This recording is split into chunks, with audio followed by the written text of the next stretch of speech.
Jérôme Goulon. Vous écoutez Radio J.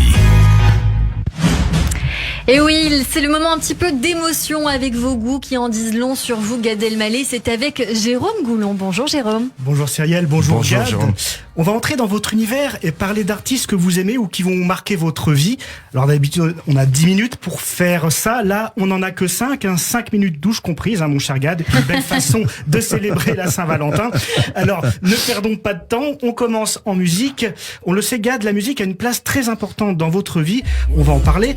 Et votre coup de cœur du moment, c'est le rappeur marocain El Grande Toto. Je ne sais pas si je prononce bien. On peut entendre le titre Ailleurs, un extrait de son premier album, Caméléon, sorti en 2021. Un titre qui rappelle celui de votre spectacle, d'ailleurs. Alors en France, il n'a pas encore la notoriété d'un Booba, mais il fait un véritable carton, puisqu'il est tout simplement l'artiste le plus écouté au Maroc et dans le monde arabe. Ah ouais. Rien que ça. Un artiste à suivre, donc, d'autant plus qu'il a un point commun avec vous, Gad. Il est né à Casablanca. Et les artistes talentueux nés à Casablanca, on voit ce qu'ils peuvent devenir. Vous en êtes la preuve vivante. Ouais, il va aller très très loin, je pense, au niveau international, quoi. C'est une vraie étoile du hip-hop mondial, quoi. À suivre, El Grande Toto.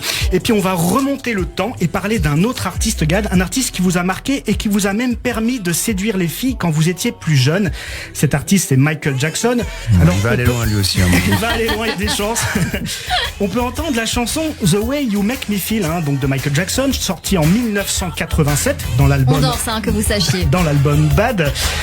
Michael Jackson, un artiste qui vous a très tôt inspiré. Dès tout petit, Gad, vous étiez fasciné par la scène. Vous rêviez de devenir une sorte de Michael Jackson. Ouais.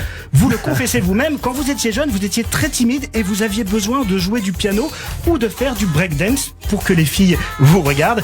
Cette chanson, The Way You Make Me Feel, je l'ai pas choisie par hasard. Déjà, vous l'avez reprise sur scène. Et puis, elle résume ce que je viens de dire. Dans le clip de cette chanson, Michael Jackson voit une fille passer. Il est un peu mal à l'aise et puis il utilise le chant et la danse pour séduire cette jeune femme qui finit par céder à ses avances à la fin du morceau. Un clip à l'image de votre jeunesse, Gad, où vous dansiez comme Michael Jackson pour attirer le regard des filles. En tout cas, la morale de cette histoire, et ça pourrait être un nouveau dicton, femme qui rit à moitié dans ton lit, Gad qui danse, 90% de chance. C'est pas faux, Jérôme, mais il n'y a pas que Michael Jackson qui a inspiré Gad Elmaleh. Il reste toujours le petit 10%, on sait jamais. C'est mon agent, c'est pour mon agent.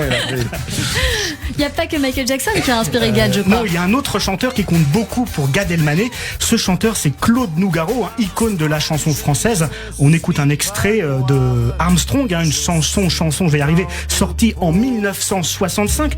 Cette chanson, vous l'entendez pour la première fois à l'âge de 6 ans sur le tourne-disque de votre oncle. Et là, c'est le coup de foudre, un coup de foudre qui n'a jamais pris fin. Pour preuve, l'année dernière, vous avez sorti un album hommage à Claude Nougaro. Claude Nougaro, pour qui vous aviez écrit un texte il y a quelques années et qui, de son vivant, vous avez fait la surprise de le lire devant vous lors d'une émission d'Isabelle Giordano. Ce jour-là, vous étiez en larmes, Gad, et vous le dites, c'est un souvenir qui vous marquera à vie. Alors, pour revenir à cet album hommage à Claude Nougaro, sorti en 2021, certains n'ont pas eu la critique très sympathique. Il faut dire qu'en France, on aime bien mettre les artistes dans des cases. Et dès qu'il y a un artiste qui est un petit peu trop bon dans trop de domaines, s'énerve, c'est un petit peu le blond. Vous étiez le blond qui est un petit peu trop bon dans trop de domaines. Alors, il y a un truc, moi, qui m'a marqué. C'est que certains ont écrit, on connaissait Gad Elmaleh humoriste et comédien. Aujourd'hui, on le découvre chanteur. Mais que c'est mal vous connaître.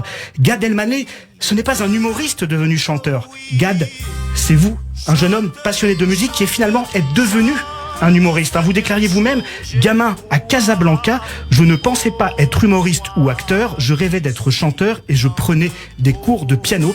D'ailleurs, quand vous avez connu le succès et l'argent qui va avec, votre premier cadeau de riche, je vous cite, c'est un piano Steinway, la Rolls des pianos, la musique, un premier amour qui ne vous a jamais quitté. C'est bien de rétablir la vérité. Michael Jackson, Claude Nougaro, il y a un troisième artiste, je crois, qui a beaucoup compté pour vous aussi, Gad. Oui, cet artiste qui a une place particulière dans la vie de Gad Elmaleh, c'est évidemment, vous en parliez tout à l'heure, l'humoriste Eli Kaku, disparu en 1999 à seulement 39 ans, il aurait 62 ans aujourd'hui. On écoute un court extrait. Oui, j'ai demandé la police. Non, je ne quitte pas. J'ai demandé la police. Non, je ne quitte pas. Mon mari a disparu. Oui, disparu. D'habitude, il rentre à 6h et là, il est 6h30, il est toujours pas rentré. Alors, quand on retrace la vie de Gad Elmaleh, Impossible, Gad, de ne pas parler d'Eli Kakou. Votre rencontre avec lui, elle a été déterminante. On le rappelle, on est au début des années 90. Eli Kakou, il se produit au Point Virgule à Paris. Vous étiez alors son assistant. Tous les soirs, Eli Kakou, il ouvrait la porte du théâtre qui donnait sur la rue et il prenait un passant au hasard qu'il faisait monter sur scène. Et puis un soir, le spectacle est filmé, il y a une captation et Eli Kakou, il a peur, il a pas envie de prendre le risque de tomber sur un passant qui ne joue pas le jeu. Et là, il vous choisit pour donner la réplique et vous fait monter sur scène. Vous le dites, à ce moment-là, c'est le rôle de votre vie. Eli Kakou vous fera monter sur scène plusieurs fois. Par la suite, on connaît la suite et ce qui est arrivé. Alors de là où il doit être bien fier de cet assistant un peu timide, devenu l'un des patrons du one-man show, du stand-up. Et puis, puisqu'on parle de passage de témoin, ce destin croisé entre vous et Eli Kakou, il fait un peu penser à la relation que vous avez avec Kev Adams. Kev Adams, qui a fait votre première partie il y a plus de 10 ans, on voit ce qu'il est devenu aujourd'hui. Il sera d'ailleurs très prochainement à l'affiche du film Maison de retraite, en salle le 23 février, aux côtés de Gérard Depardieu. Alors, ne me faites pas dire ce que je n'ai pas dit. Kev Adams n'a pas l'intention de vous placer en maison de retraite. En tout cas, et ce sera mon mot de la fin, Gad, tous ces destins croisés entre vous et Eli Kakou et entre vous et Kev Adams me font penser à une citation de Claude Nougaro. On y revient, cette citation: que tu lui donnes un crayon et l'enfant bâtit sa maison. Eli Kakou vous a donné ce crayon et vous, Gad Elmaleh, vous avez bâti votre maison, une belle maison, avant, à votre tour, de donner un crayon. Waouh. Très touché par tout ça. Ça me remue de penser à ce fil comme ça qu'on se passe. Et merci. Écoutez, merci Jérôme Goulon. Très Il y a touchant. beaucoup d'émotions là du coup, donc la transition est difficile.